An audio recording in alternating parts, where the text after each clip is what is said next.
Guys, watch this. If I do like this, look. Look.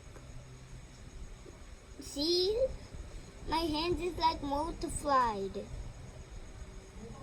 Okay, watch this. If I do like this and like this, and I put it in my and I put it in my nose, watch. See? This is like the magic.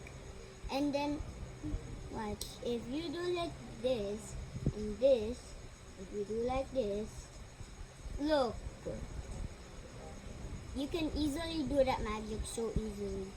So if you gotta do it, this is the impossible magic, which is appearing stuff in your hat.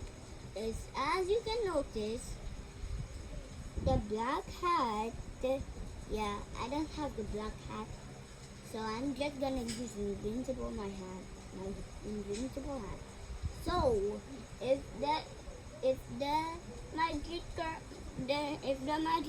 guy do like this to his black hat, look, boom, it will magically do a fly. But how does it work?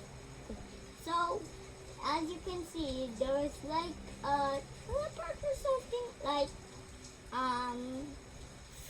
oh, I got it.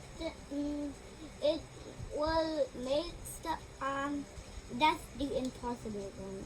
So if you as wish, if you comment down below what is the magic of the black hat appearing skills, so you know what. If you know what, tell it down below so that I can include it for the next difficulty video. Bye!